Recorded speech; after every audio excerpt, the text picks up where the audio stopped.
มันเกิดหยังขึ้นครับพี่น้องกับพระเอกหนุ่มน้อยหน้ามนคนสกลนคร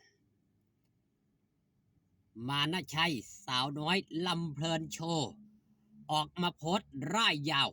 แบบนี้ก่อนสิไปฟังเรื่องเล่านั้นก่อนอื่นเลยครับขอกล่าวคำว่าสวัสดีครับผมสวัสดีพี่น้องครับป้องปายมิตรหมอแคนแฟนหมอลำยินดีต้อนรับเข้าสู่ช่องไทยสีเกตชาแนล สวัสดีไปยังแฟนคลับ FC ลาน้อยอุ๋งอิงแฟนคลับ FC สาวน้อยเพชรบานแพงและล่าสุดแฟนคลับ FC มานะชัยสาวน้อยลำเพลินโชว์เกิดหยังขึ้นกับบักลาน้อยมานะได้ออกมาโพสต์ร่ายยาวถึงพ่อแม่แบบนี้พร้อมกับข่าวกระแสเป็นที่วิพากษ์วิจารณ์เป็นที่เว้าฮอดจอดถึงแม้ว่าสิปิดฤดูกาลไปแล้วสำหรับสาวหน่อยลำเพลินโชว์แต่มานะชัยแรงไม่มีแผ่วเอาล่าสุดของล่าสุดเลยครับเพจข่าวลูกทุ่งได้ว่าฮอดจอดถึงมานะชัยแบบนี้ครับปังไม่มีแผ่วปังไม่แผ่วมานะชัยสาวน้อยลำเพลินโชว์แม้จะเป็นฤดูกาลไปแล้วแต่มานะชัยไม่ห่างจากโซเชียลยังไลฟ์สดพูดคุยพบปะแม่ทางช่อง YouTube เรื่อยๆที่แน่ๆแม่เปมาลัยออนไลน์แบบจุกๆทั้งหลักพันหลักหมื่นและหลักแสนล่าสุดเจ้าตัวตื่นมาเจอยอดเงินถึงกับน้ำตาจิไหลโอ้ยนอน้ำตาจิไหลตื่นมาก็ไม่น่าเชื่อเลยมีคนโอนเงินให้ขอบคุณแม่ฮักเด้อเต้ามานะขอบคุณที่รักและเอ็นดูบักลาด้วยครับสุขภาพร่างกายแข็งแรงครับแม่ร่ำรวยเงินทองครับโดย FC โอนให้ถึง 135,000 คะแนนเลยทีเดียวไม่เท่านั้นมานะยังมีโมเมนต์เปิดตัวน้องสาวปามี่สุดน่ารักกำลังเรียนมัธยมซึ่งมานะขับรถตู้ไปส่งน้องสาวด้วยตัวเองอีกด้วยเป็นพี่ชายที่น่ารักจริงๆแม่ชื่นชมสนั่นโชว์เชี่ยวนี่คือภาพเหตุการณ์ครับนี่เห็นภาพน้องสาวหลาบ่ครับนะน้องสาวของมานะชัยแล้วก็ต่อจากโพสต์นี่ครับนั่นก็คือโพสต์ของบักลาน้อยมานะนี่แหละครับ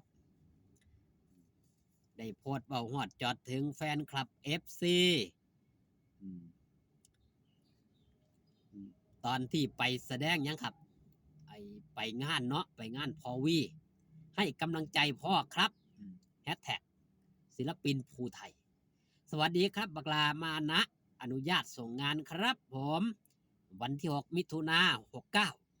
ราบขอบพระคุณกำลังใจทางไลฟ์สดทางช่อง YouTube มานะลำเพลินออฟฟิเชียลครับผมบักลากราบ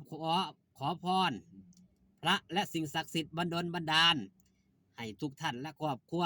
มีสุขภาพร่างกายแข็งแรงไม่มีโรคภัยเบียดเบียนเจริญก้าวหน้าในหน้าที่การงานร่ำรวยเงินทองให้มาเท่าไรขอให้ทุกท่านได้กลับคืนไป100 เท่าพันทวีแฮชแท็กหากรายชื่อท่านใดตกหล่นบักลากราบขออภัยไว้ณที่นี้ด้วยนะครับบักลาขอกราบขอโทษทุกท่านมากๆไว้ณที่นี้ด้วยนะครับถ้าหากคำพูดหรือการกระทำใดที่บักลาพลั้งเผลอ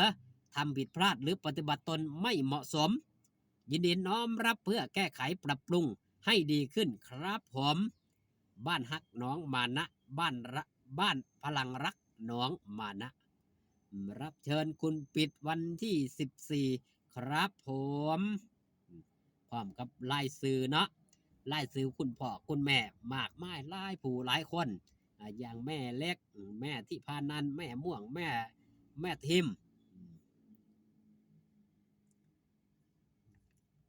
แม่เกตแก้วแม่สายจอบร้อยแม่นฤมลแม่บุญชิตและแม่อุบลรันขอบพระคุณแม่แอดมินคนสวยทุกท่านที่เสียสละเวลาอันมีค่ามาคอยดูแลหลังบ้านให้ลูกชาย ด้วยดีมาตลอดโดยไม่เห็นแก่ความเหน็ดเหนื่อยขอบพระคุณพ่อแม่ที่รักและเอ็นดูคอยเติมเต็มและสนับสนุนคอยเป็นทั้งความสุขและรอยยิ้มให้ลูกชายเสมอมาขอบพระคุณความรักความห่วงใยและความจริงใจอันยิ่งใหญ่จากบ้านหลังเล็กๆที่เต็มไปด้วยพลังรักแห่งความรักความอบอุ่นที่มีให้เด็กน้อยบ้านๆคนหนึ่งได้มีความฝันและสำเร็จตามที่ตั้งใจไว้ในวันนี้ครับทุกความรู้สึกลูกชายคนนี้ขอยกไว้เหนือหัวและประทับไว้ในใจดวงน้อยๆนี้ไม่ลืมครับผมนั่นคือคำเว้าคำจาคำอธิบายบนแพลตฟอร์มยังครับแอปฟ้าแสดงออกถึงยังครับถึงพลังความหักความศรัทธาของมิตรหมอแคนแฟนหมอลำที่มีให้แก